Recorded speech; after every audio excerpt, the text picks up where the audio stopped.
turn it up. Yeah. Clock eyes, Uncle Dave. It's a dynasty. It's a dynasty.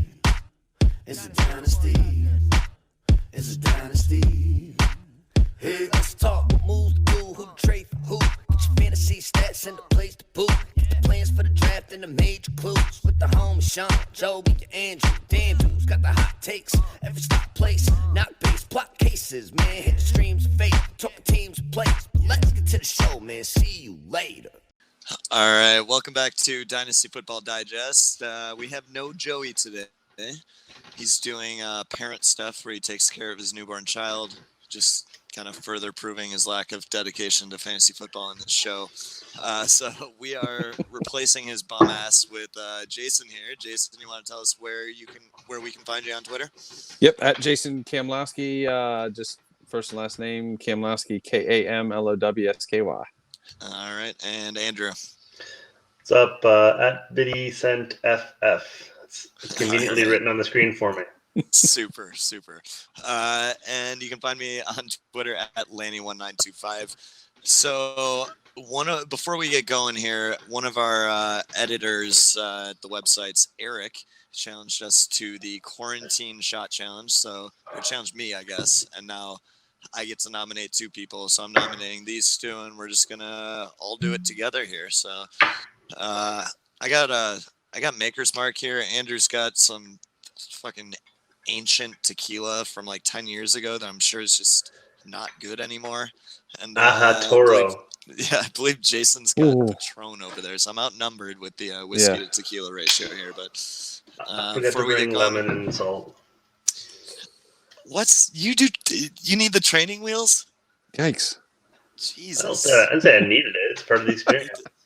Oh Jesus! All right, cheers. Cheers, guys. Salute. Slancha. All right. So we are talking free agency today. A lot of big names to talk about today. Oh my God! And Andrew's chasing it too. The lime, the salt, and the chaser. Goddamn Canadians, man! Holy Chasing it with shit. a little Cuba Libre. I don't even know what that is, but Jesus.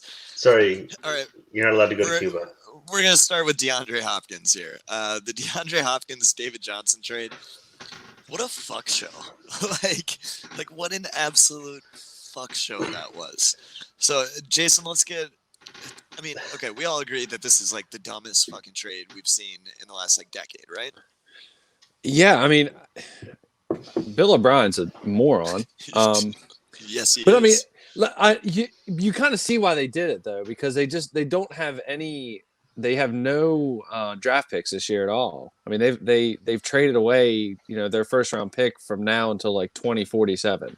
So what happens is they're forced into making this move and trading away a top 3 wide receiver for essentially a number 2, a second round pick, and the skeleton of David Johnson, who was horrific last year.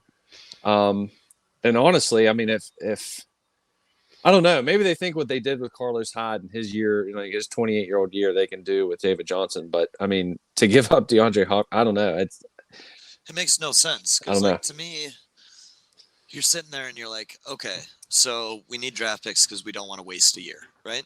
Like we have our young quarterback. We don't want to waste a year. So what's the best way to waste a year? Trade away DeAndre Hopkins. Like, you're not going to replace that with a second round pick. So it doesn't matter whether you have draft capital or not if you're trading away your good players. It didn't make any sense to me, on top of just bringing on an expensive running back. But fantasy perspective, Andrew, what are your thoughts for DeAndre Hopkins? I think it's hard to say that it's an upgrade because he's already like an elite asset at wide receiver. So I'd say it's certainly not a huge downgrade if it's a downgrade at all. I like the offensive run in Arizona. Kyler Murray, obviously, he's got a ton of potential. He showed a lot of signs of being, the next big thing at quarterback this year. But I really feel like Deshaun Watson already is an established quarterback in the league. he already was like the number one with no competition for targets. And so some people might argue that like, yes, having competition for targets is a bad thing in that you're not going to get as many targets, but the targets you get are going to be theoretically higher quality because you're going to have less double coverage. I don't think DeAndre Hopkins is going to see less double coverage just because Christian Kirk is on the field with them. You know what I mean? Larry Fitzgerald is not what he once was. Still good, both good players, but they're still the double coverage is still coming Hopkins' way. So I would say probably a slight downgrade in terms of his likely finish as a fantasy wide receiver, but he's still a top tier asset. Jason, agree? Disagree? I do. I mean, I agree. I mean, I love Kyler Murray as much as anybody. I think he's probably is. I mean, him and Watson are very comparable in my opinion. Arizona attempted 17 more passes last year than Houston did, but again, and I mean, Andrew said it. There was no competition for Hopkins whatsoever in Houston for targets. I mean, Will Fuller was number 2, and he didn't even have half as many targets as DeAndre Hopkins had. I mean, Hopkins had 150 targets, Fuller had 71. The Cardinals last year, Fitzgerald and Christian Kirk both went over 100 targets. I think the question that we have to ask ourselves is if DeAndre Hopkins does not get 150 targets, so let's say he would get 125. Where does that put him on the fantasy, wide receiver list? I mean, does he drop down How many significantly? receptions did he have last year? Hopkins, let me look. He's got 104 last year. Okay, so he had a bad year last year by his standards. Right. So if we're saying that he catches 104 out of 150, we're looking at basically 66% catch rate. So if he's catching 100, or if he's getting how many targets? 25 less? Say 125. Let's say 25 less. Let's say 1.5 less a game. Okay, so he's losing about 8 receptions on the year is basically what it is. Yeah. And that was a bad year for him last year. I mean, that was probably his worst year in a long time in terms of just yardage and touchdowns. I mean, he had by his standards, a very average year, really. I think it's possible he loses more than 25 targets, though. Like, yeah, you think about losing 25 targets, like, that's less than 2 targets per game. And I think he could lose 2 targets a game, maybe even a little more. So just an additional nugget to consider as well.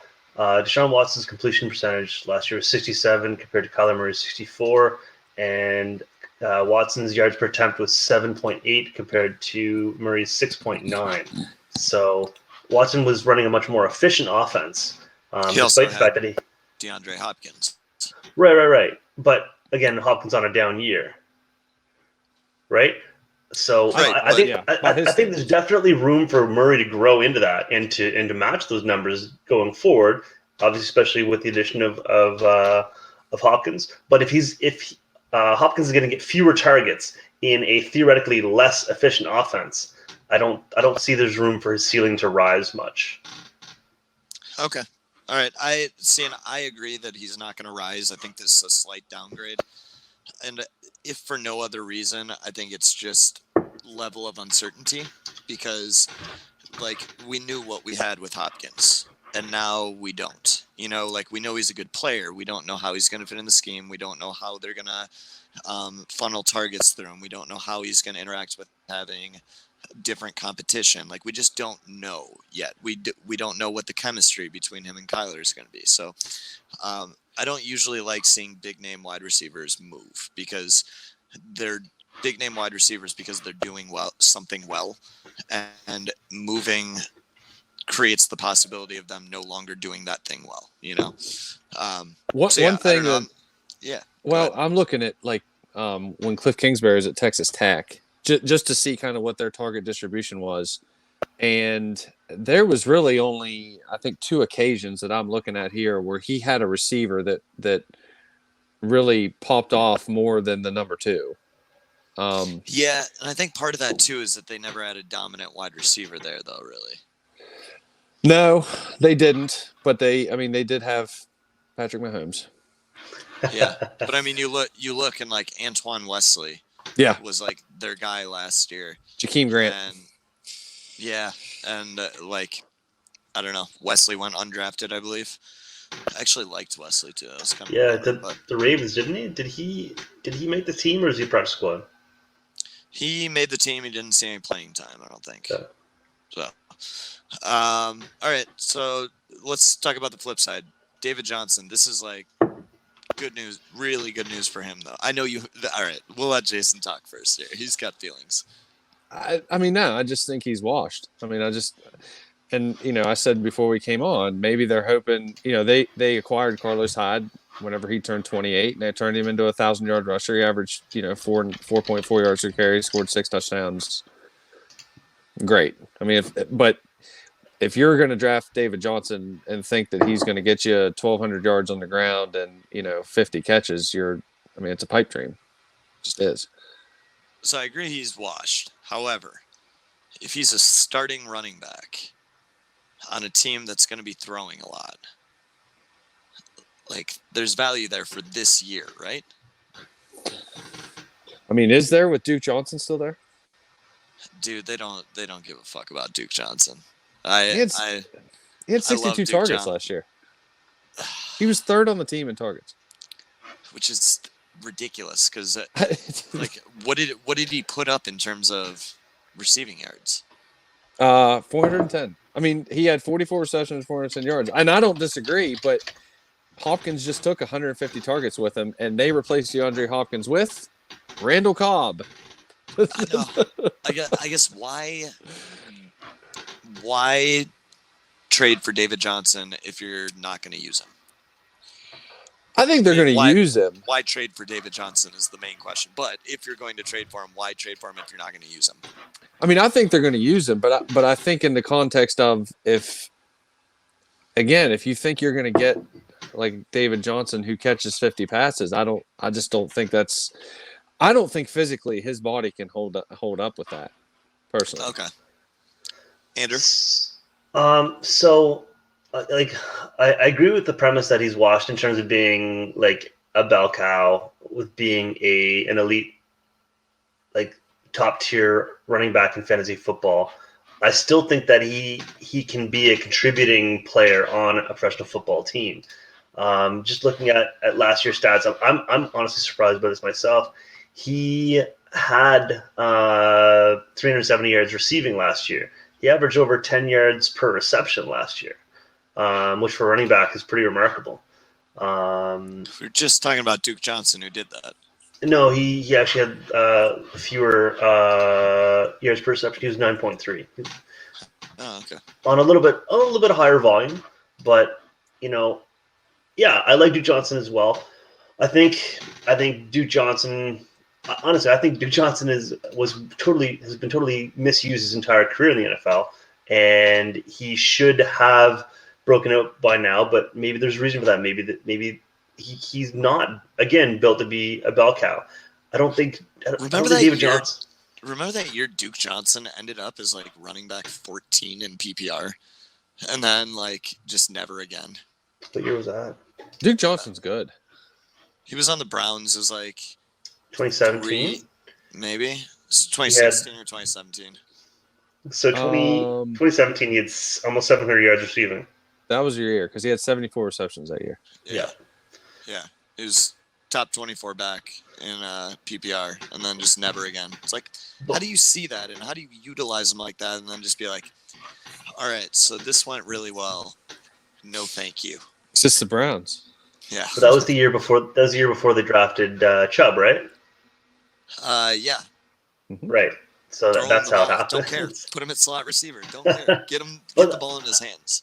I mean, okay. Would you be happy with David Johnson's 2018? He had 940 yards rushing, 7 touchdowns, 50 receptions for 446 yards. No, what does that equate to? Running back 23, 22? I mean, around 20. He's a low end RB2 in that instance. Right.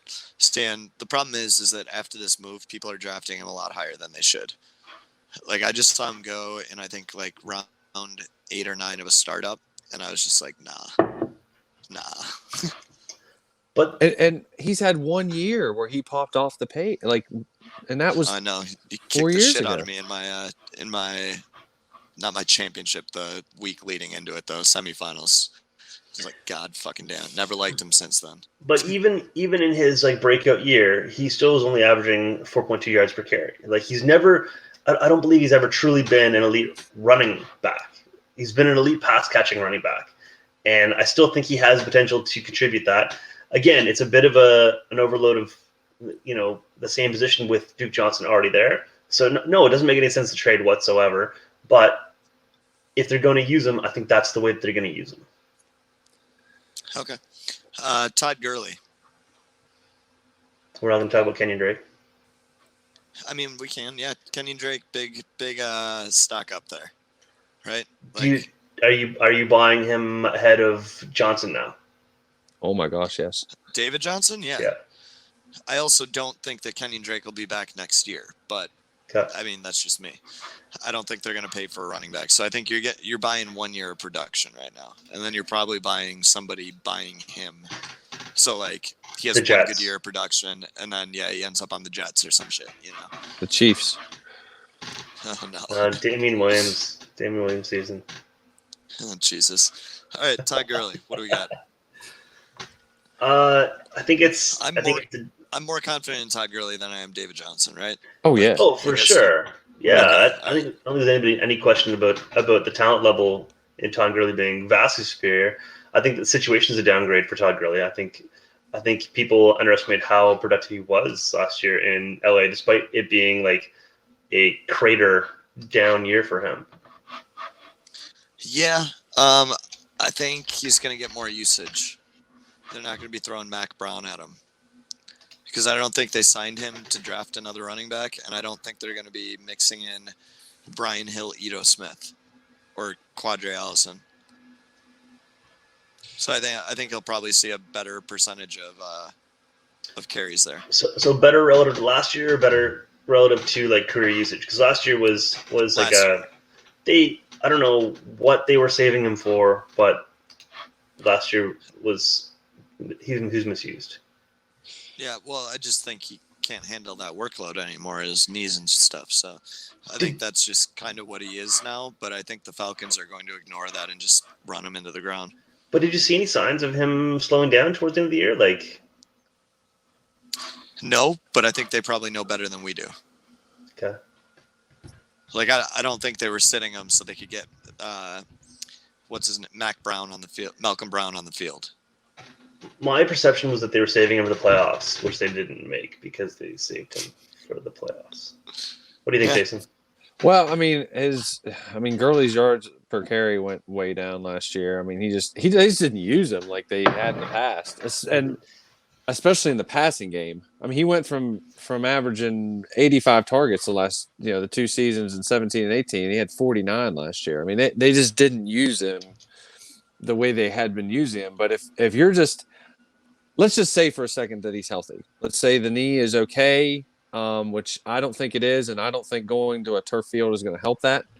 But let's just say that he's 95% of what he could be, and they're just going to run him into the ground and they don't care.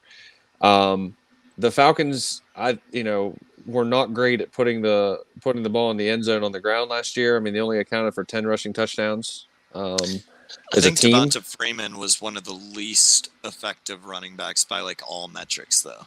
Yeah, he was bad. Yeah, he's like one of the few running backs that mattered last year, and he just mattered in all the worst ways.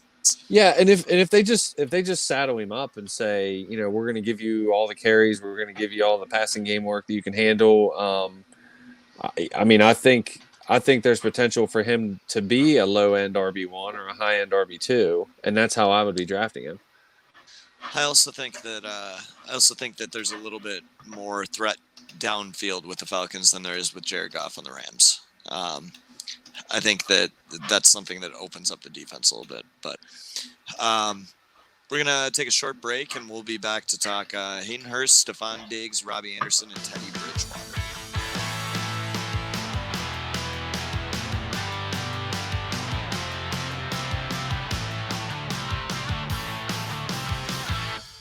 All right, let's talk Hayden Hurst. So the Falcons let Austin Hooper walk. We'll get to that in a little bit here. And then they traded for Hayden Hurst, which actually yielded the Ravens pretty decent haul for a backup tight end.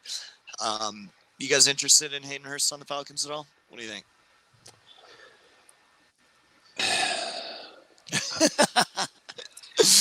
All right, so is that a no? I think it's a great situation. I do too. I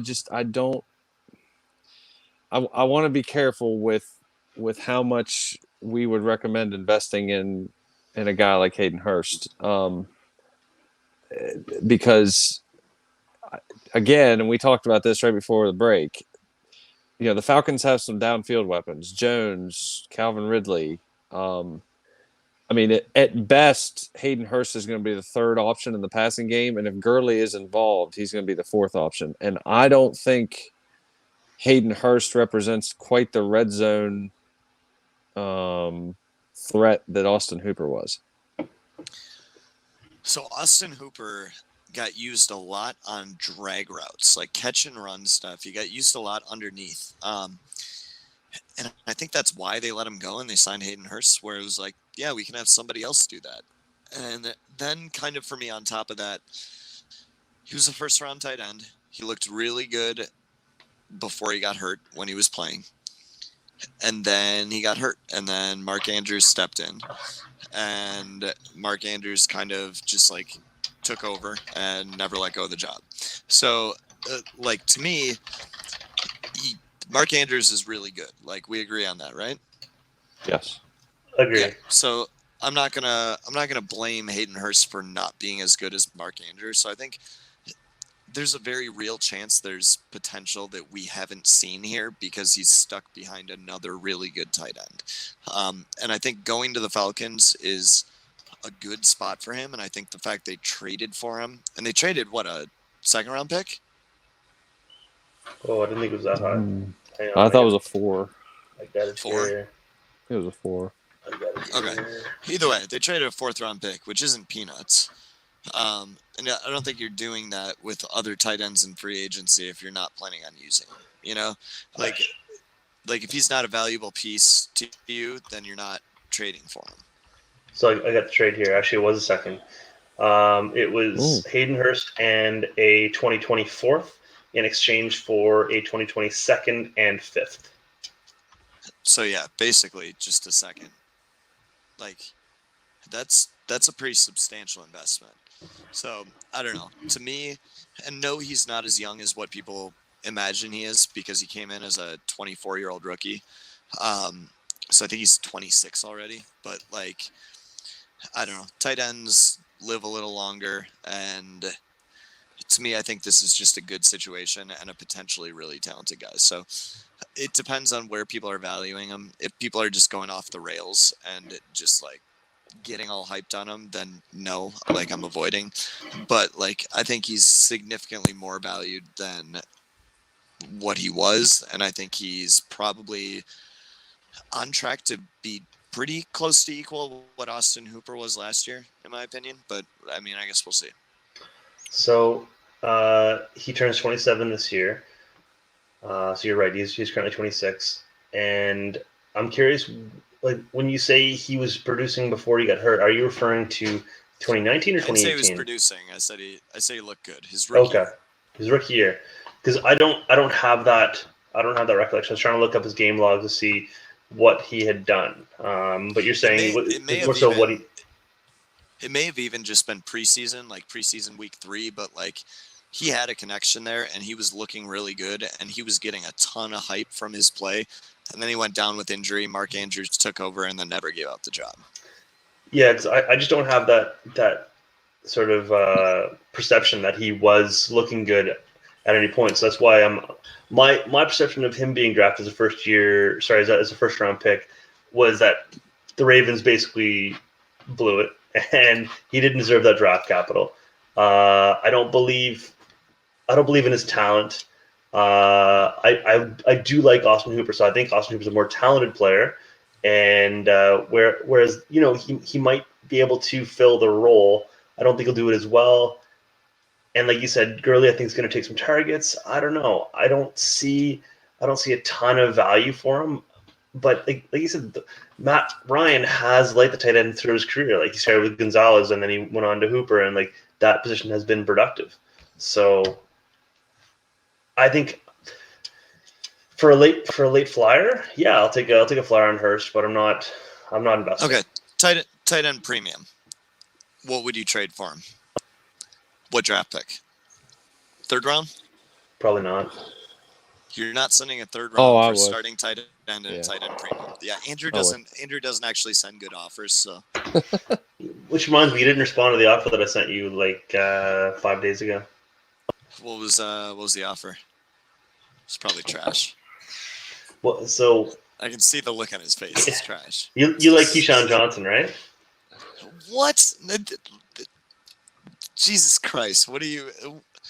If that's the selling point, I already hate this trade. Keyshawn in a fifth for a third. No. Oh God. No, that's like only slightly better than the trash that Mr. Mayhem sent me. And we're not even gonna get into that garbage. All right, Stefan Diggs to the Bills. Downgrade, right? Oh, big downgrade. Okay. Is it? I think so. Are I you part don't. of Bills Mafia? I'm not, but I mean, look at what Diggs does well, and I mean, he was one of the most efficient pass catchers in the league last year. I mean, he averaged 18 yards of reception last year, and I mean, Josh Allen made John Brown relevant. I mean, No, tell he me didn't. that. No, he did not. Yes, he did. No, John Brown was good. He just couldn't stay healthy. John Brown was good, but Stefan Diggs is good too. You're telling me, okay?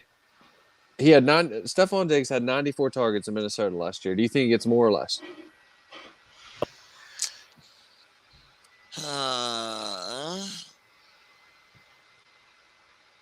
I'd say pretty close to the same, maybe a little more. I'd say he probably ends up around 100 to 110 targets. Okay. Assuming they don't add anybody in the draft. So let's say he gets 110 targets. You're telling me that you think that he's going to not catch at least 60 passes? And I don't know. I don't think it's as big of a downgrade. I've seen so much Diggs slander on Twitter. How many passes did he catch last year? 63. In how many games? 15. Really? He played 15. He did. Okay, interesting. Then yeah, he'll go up from 63 passes for sure. And I mean, like, he went over 1,000 yards with Case Keenum. I mean, I don't know. A different thing. It's a difference though. Like Case Keenum was accurate, but didn't have the juice. Josh Allen is not accurate. He's not, but he pushes the ball downfield, which matters. I mean, yeah. And I think if Stefan Diggs is going to catch, let's say, at least 63 passes, and I think there's an opportunity for him to catch I think there's an opportunity to catch 80 passes next year. And I mean, if his air yards are the same or even better than what they are now, I mean, I just don't see how this is a downgrade. Especially, and we're going to talk about how much draft capital somebody gave up for somebody. I mean, they gave up a ton for him. First round pick. Yeah. I think he's going to get the ball, and I think he's going to get the ball a lot. They should now trade Diggs and a fifth for Hopkins. Too late for that. Yeah. Right. Josh Allen and a fifth for Deshaun Watson. Yeah. No, just attack Bill O'Brien. Just go after him. Ridiculous. Andrew, Stefan Diggs, what do you think? So I think that his low volume last year in Minnesota was an anomaly, and I think he had reasonable production despite it. I think his numbers go up in terms of volume, but I think his efficiency goes down because I think you're going to see there's going to be a lot of times where he runs those super clean routes. for you, Marcus. Fuck you. And he gets wide open, and then Josh Allen's just going to airmail it, 10 yards past him. So I think there is going to be times where he's going to have big games, no question. But I think he's going to be a little bit, and he's already not like a super reliable receiver in terms of fantasy. But there's going to be times where he's going to go off, and there's going to be times where he's going to disappear. So I think it's probably going to exaggerate the highs and the lows, and he's just going to be Deshaun Jackson almost. All right, Robby Anderson. I don't love this, to be honest. We'll talk about Bridgewater in a minute, but like Curtis Samuel, DJ Moore, are we sure that Robby Anderson's that much better than either of them? I read they were shopping Samuel now. That's great for him because he does really well in the deep passing game, and Teddy is not going to be throwing it deep. Unfortunately, Robby Anderson also does really well in the deep passing game and not going to be throwing it deep. Yeah, it's not a good fit. I don't think so either, which is strange because like I see shopping Curtis Samuel because it's not a good fit. But then why sign Robby Anderson? Did they get a good deal on him? No, it's like $10 million, I think.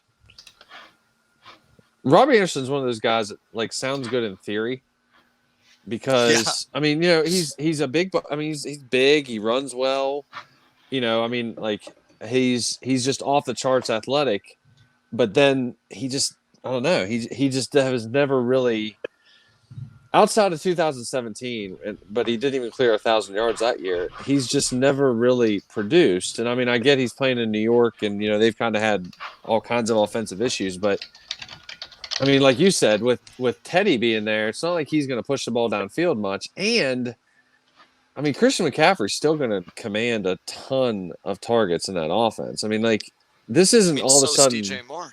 Yeah, and DJ Moore's still there. Like, I mean, I don't see that Robby Anderson is going to be that much of an upgrade from the numbers he put up in New York. I mean, he doesn't excite me at all.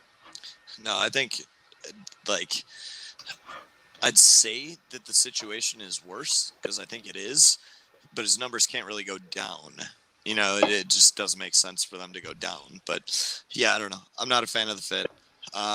Also, I'd like to take this time to remind everyone that Joey the Tooth is Robby Anderson's biggest fan, and we are trashing him while he is away taking care of his child and wife. So, yeah, then Teddy Bridgewater, I don't know. I like this fit for him. Obviously, starting gig. I think that DJ Moore, good catch and run target. He can dump off the short passes, let him run with it. Christian McCaffrey, same shit. Ian Thomas, good big tight end target. I know a lot of people haven't watched a lot of him, but I really like Ian Thomas. And then Robby Anderson, the stud, just on the outside, catching balls for him. I don't know. But I do like the fit for Teddy Bridgewater. Yeah, I do too. He's not somebody. Teddy Bridgewater is not somebody I get like super excited about because I don't think. And it's hard to tell with the new coaching staff too, kind of what they're going to run. With Matt Rule coming from Baylor, I don't. Are they going to kind of keep the same offense that they had when he was at Baylor? Are they going to try to tailor things to the strengths of what the offense is in Carolina? There's no way they run the same offense they ran at Baylor. They'll take aspects of it and philosophy, but they won't run the same playbook. Yeah, I don't think they will either, but I also know how stubborn some of these coaches can be, and they try to fit that square peg in there all the time. I do think Rule is smart enough not to, though. I mean, I think he's a pretty sharp guy. But Teddy Bridgewater for me, I think would be a nice QB too in a 2-quarterback league or a super flex league. I mean, he's not somebody that I would go out of my way to draft though. See, and I think you're getting him right. In fact, I can absolutely tell you that you're getting him as a QB3 right now, which I'm pretty happy with at that value. And you're getting him as like a mid to late QB3, which is kind of surprising. But yeah, I like where he's valued at right now. He doesn't have a ton of upside. Like, he's not going to be a league winner. He's not going to be a quarterback one. But in Superflex 2 QB, like, I think the value is there where you're getting him cheaper than where he should be valued. Great matchup play. Yeah. like in terms of fantasy relevance, like you said, he only really has relevance in 2QB Superflex leagues, and even then, Yep. I view him as he's not a guy you're happy with starting every week. He's a bye week fill-in, right? I'm not excited about that. Like, he's not going Dude, to just go cry already. He's not going to. You say he's not a league winner. I don't think he's a week winner. He's just going to be a guy that you can plug in, and he'll get you a few more points than whichever other flex guy you might have put in your super flex spot that week if you didn't have a QB to put there. You know That's what I mean? literally what you're looking for out of your third QB. Right, You're looking to start. for 2 weeks. You're looking to. Right, that's what you're looking for out of your third QB. What are you hoping for here? You're not getting you're not getting fucking Stafford, Russell Wilson as your QB3. Like, no, you're getting somebody like Teddy Bridgewater as your QB3. And I think that he's good enough to score a couple. Who would you rather have in that area? I think a guy we just talked about, Kyle Allen. He's got the potential. Kyle Allen? No, sorry, not Kyle Allen. Buffalo. Dude, Josh Allen is going Josh in Allen. round 6. Josh Allen is going in round 6 of startups. Teddy Bridgewater is going in round 20 plus. 6? 6. No joke. He's gone in round 6 or earlier in each of the last 4 startups. No wonder I don't have him anywhere. Yeah. So, wake up call. All right. Who else would I rather have? We were gonna take a short break. We're Go gonna ahead. let Andrew. No, go ahead. No. I'll think of it on the break. We'll take a break, and then Andrew will come up with these aimless names to bring them out.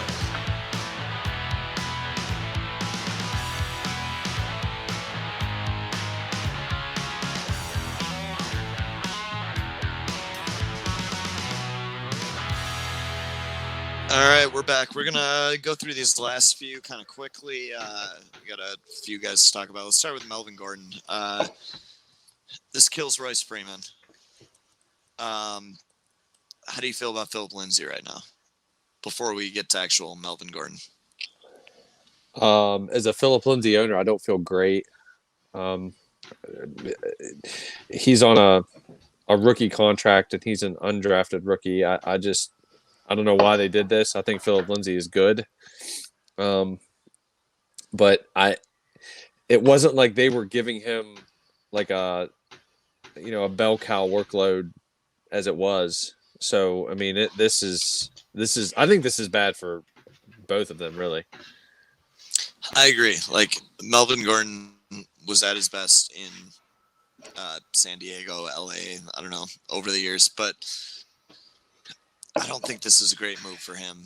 I don't think that this is a great move for Philip Lindsay. I think it kills Royce Freeman. I think that they all just kind of cannibalize each other.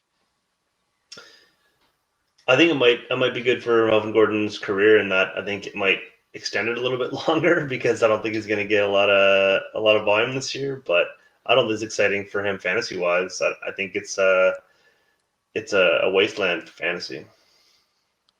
So, what's the earliest you guys are willing to take him? Like, what are your earliest expectations? Any of them an RB1 for you? Startup? Yep. No. RB2? No. I would take Lindsay over Gordon in a startup. Mm-hmm. See, and I think I would too, just because I think that Melvin Gordon just dies in Denver, and I think Philip Lindsay gets another deal elsewhere. For me, it feels a lot like the 49ers backfield where whichever one you can get last is the best value. I mean, you can get Royce Freeman last. Yeah, that's probably where I'm going. But he's not going to see the field. He might get cut. He might get traded. He's not seeing the field. He might get traded. That might be really good for him. Who are you going to trade him to that you're going to feel good about it? I mean, we went over all the possible running back landing spots last week. Any of those teams would be... I got them all right in front of me, though. But, so the yeses for me were the Colts, which, I mean, Royce Freeman isn't going to see much above Marlon Mack at all. The Falcons, which just signed Todd Gurley. Tampa, who's still probably going to draft somebody. Otherwise, it's a Royce Freeman and Ronald Jones combo, which is disgustingly terrible. The Cardinals, who have Kenyan Drake, and you're basically signing him for the following year. You'd be drafting him for the following year, so you're not signing Royce Freeman. The Rams, Darrell Henderson, like, he's not beating that out.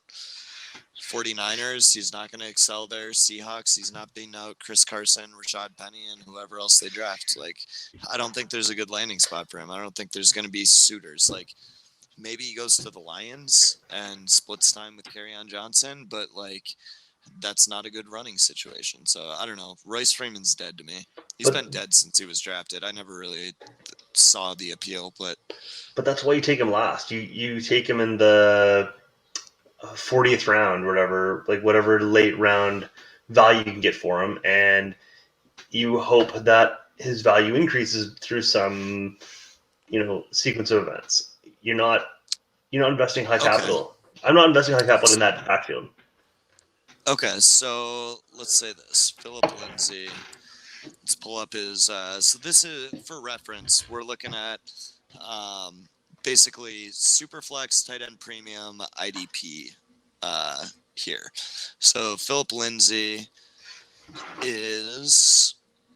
I can't even get my computer to work, but he's coming somewhere around like round 15 to 20 is basically where he's coming off the board right now. Whoa. And I'm happier with Philip Lindsay in round like 16 than I am Royce Freeman in round 40. Okay. So I don't know. That's where I'm at. Austin Hooper to the Browns. What does this do? What happens between him and Njoku? Well, Kevin Stefanski ran more 2 tight end sets than any coordinator in football last year. So, I mean, I don't think that it's out of the question they're both going to be on the field a lot. They also only have 2 receivers right now, like real receivers. So if you're talking, just put your best players on the field. You've got Hooper, Njoku, Landry, Beckham, Chubb, and Hunt. I mean, that's still a good group. It is. How many linemen are you using? 2. Well, 2. But I don't Wildcat. Yeah. I don't think there's any question that Hooper's production probably takes a hit here. I mean, I thought last year he was a great value, but not anymore. I think he was so usage specific. Like, I think that so much of his volume was schemed, and I don't know that that's going to happen with Cleveland. It's another thing where it's like, I feel like he was in a good situation. I don't know that he really is now. So I think this is a hit for both him and Njoku. I think it's good for the Browns, but, like, that doesn't help me for fantasy. I don't know. Andrew, any thoughts? I certainly don't like him as much as last year because I think he's in a good spot in Atlanta. I still like his talent, but I don't think it's a great fantasy landing spot for him. So I don't know. I think he's probably a sell for me. Okay. Jason Witten to the Raiders, just real briefly. This sucks. Like, Darren Waller played well. Foster Moreau played well. Why the hell is Jason Witten there? Probably to do play-by-play of like preseason stuff they're doing. He's a Gruden grinder. I mean, what are they going to do with him? I mean, he's A, I don't think there's any way physically he makes it through the year. B, I mean, if they've got to sell tickets somehow. I mean, that's the long and short of it. They have to sell tickets somehow. They've done really not a whole lot to get any big names in there to sell tickets in Las Vegas. I mean, they've got nobody to hang their hat on that's a big name. So they've got to sell tickets Marcus somehow. Mariota. Yeah. The franchise. So they'll put Mariota and Witten on billboards, and they'll never see the field. And the people in Vegas that only come out of the casinos, at odd times of the day and don't even realize that Witten is 100 years old and Mariota isn't playing in Oregon anymore. will come out and be like, "Oh my gosh, this guy's gonna be playing for the Raiders. Let's go catch a game." They've been in the casino so long they don't even know that he's 100 years old. That's it. Yeah, they don't think even he's have any idea. 26. Yeah, they think like they're in a time warp, and they think Mariota is going to win the Heisman this year at Oregon. Like, I mean, so I think that's why they did it because I mean, Waller's obviously like he's awesome, and Moreau is too. I mean, And I think Moreau is like the legit. thing is, good. Waller's a little older, which is why I was kind of excited. I was buying up some Moreau shares. So I was like, okay, I so know. Waller plays 2 years. By then, like Moreau will be fully developed, ready to go. Like buying up those shares, and then Jason Witten shows up. It's like, Jesus fucking. I still think Moreau is the guy. I do too. So I'm still buying those shares. But Eric Ebron to Pittsburgh. You're a Pittsburgh fan. Have at it. Yeah, I mean, I think here's the thing about Eric Ebron. I mean, he doesn't block. He's I'm a Lions fan, so I can confirm everything you say. Yeah, I mean, he doesn't block. He's injury prone. He had a really good year 2 years ago. If he stays healthy, could he be the kind of the downfield or I guess middle of the field guy they've been looking for? Yeah, but they already have Vance McDonald, who's kind of the same exact type of thing if he could stay healthy. So I don't think they brought in Ebron if they weren't planning on replacing Vance McDonald. I guess you're the Pittsburgh guy, but I've never really seen it with Vance McDonald. Well, but if they were going to cut Vance McDonald, they should have done it like 2 weeks ago because now the cap hit is, I mean, it's too late to cut him. Not necessarily cut, but like not use and just like reserve in case of Ebron getting hurt.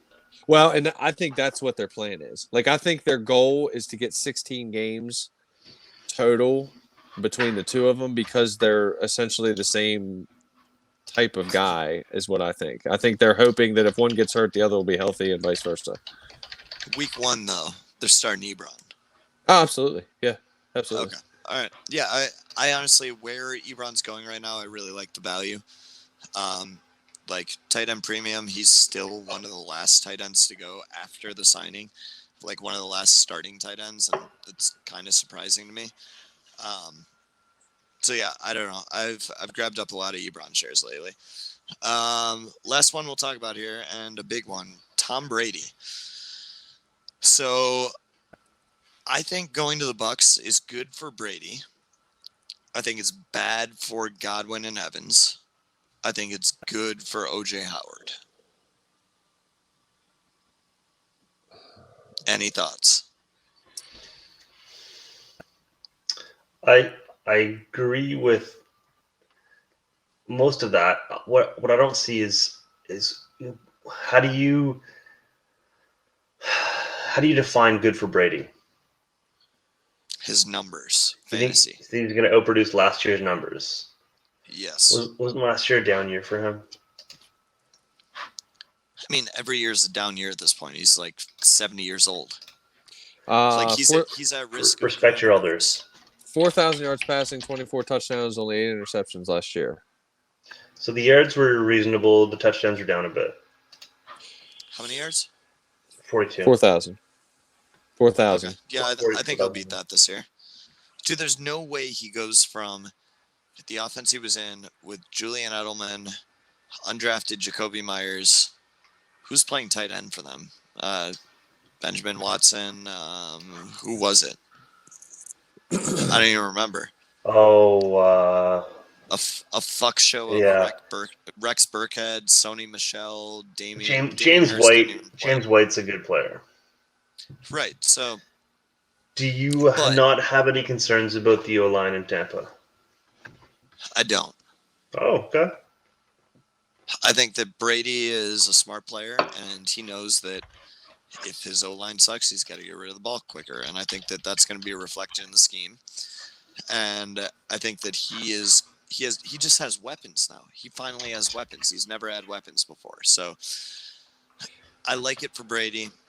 He's not going to be the aggressive YOLO ball player that Winston was, and that's going to hurt Godwin and Evans because that's so much of what their production was, where it was like, oh, guys getting through the line, let's chuck it up 60 yards downfield and hope someone's there. And sometimes they were, and that's an extra 60 yards on the stat sheet, you know? Do you think Arians? See, my perception of Arians' scheme is that he likes to throw downfield, and so he's not going to have those hot reads and underneath stuff that Tom Brady thrives off of to survive his O-line. Winston took 47 sacks last year. At what point, like, where between 0 and 47 do you think Brady says it's not worth it? Brady got to pick his team. He picked this team. And Winston took a fuck ton of sacks because he doesn't get rid of the ball. And when he does get rid of the ball, it's just wherever the fuck it goes. And then Tom Brady also, like, when they interviewed Bruce Arians about it, it seemed like it was what they're going to be running is a combination of what Brady ran and what Arians runs. Like, they're going to be working together on this. So to me, that says we're going to be running Arians' offense, but we're going to have these hot routes. We're going to have these dump offs. We're going to have these checkdowns for you to hit if pressure gets there too quickly.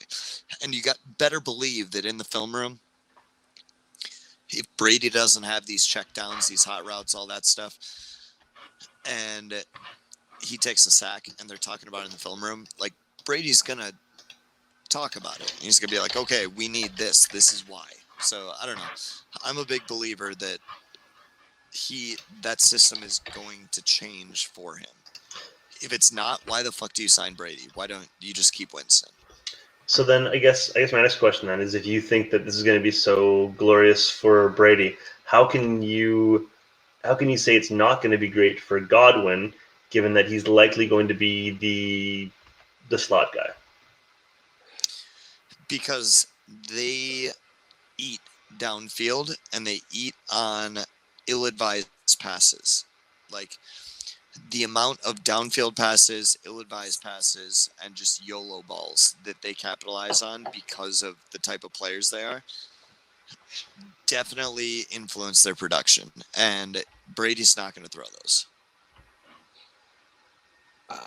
Jason, yeah, go ahead. Well, He's holding his tongue over there. Well, I'm looking at what Bruce Arians was able to do with Carson Palmer, who, again, I mean, not the greatest arm strength in the world from Carson Palmer. I mean, Carson Palmer had some ridiculously good years with Bruce Arians. And Bruce Arians was able to squeeze some production out of Blaine Gabbert and Drew Stanton. I think in Dynasty, Brady's a tough sell for me because of his age. But I think if you're like in a window where you can win now, the problem is, I think a lot of people right now, because of the landing spot and the fact that he is going to have better weapons than he's had since Randy Moss was with him, his price is inflated right now. So he's not coming at any kind of a discount as far as I can tell. So that's the problem with Tom Brady to me right now. But as far as just strictly like landing spot, talent around him, I love it. I would not downgrade Godwin at all. I think Godwin is a baller. I think do too. But do you think you see a tick down in his production from last year? I don't. I think the tick down you're going to see in terms of total yards was going to be more than surpassed by his actual receptions. Like, what do you think is the over-under on his total receptions for this year? I have no idea. I haven't looked into the numbers. What were they last year? And he also didn't play the whole year. He caught 86 passes last year. How many games? 14. 14. So he had another 2 games. You figure he's sitting at 97. So I mean, how much higher is he going to go? You think he's going to hit 110? Yeah. Well, here's the thing. You think he's going to hit 110? Yeah. He was number 1 in yards after the catch last year. That's why I think like, sell me on Godwin all day. If he plays the slot role with Tom Brady as his quarterback, like, how many years did Tom Brady's slot receiver not catch 110 balls? I don't know. It's also been like 3 guys. So Edelman and Welker, who's the third? I think Godwin. I think Godwin's a big time buy, honestly. But I mean, Godwin's been going like early second. He's going like in a 12-team league, he's going like 202, 203. So like, how much higher are you willing to go than that?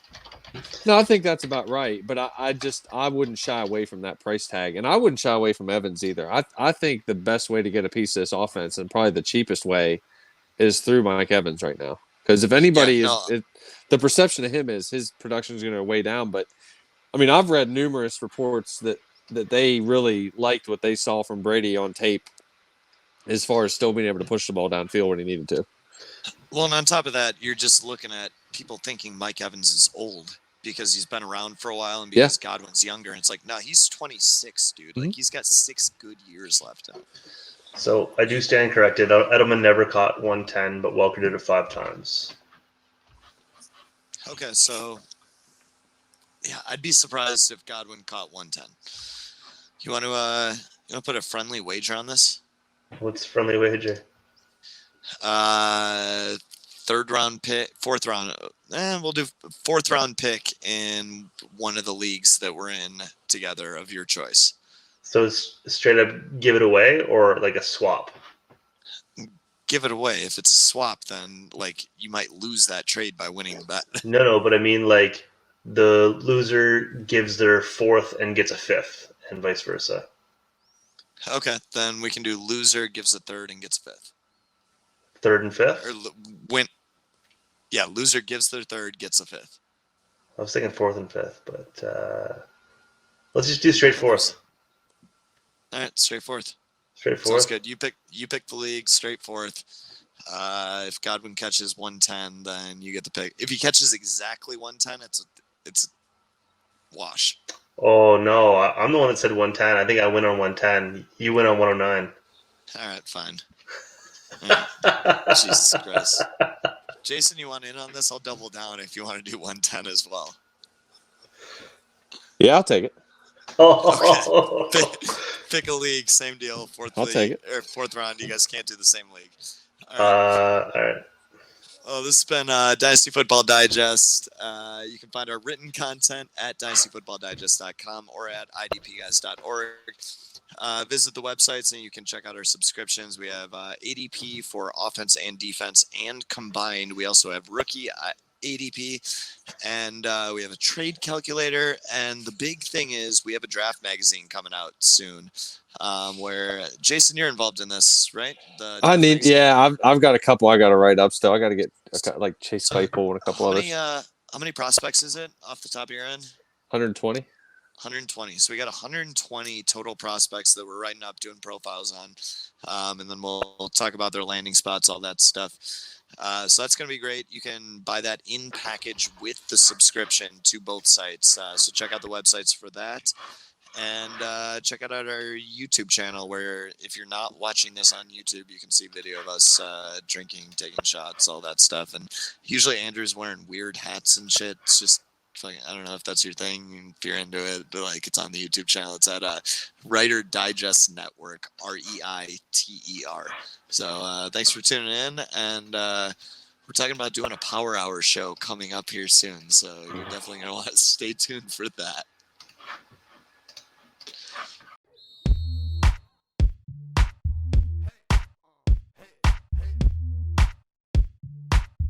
Thanks for listening. Dynasty Football Digest. Make sure you hit that subscribe button. Nasty day. Got you, homie. Good production right here. We the Digest Network.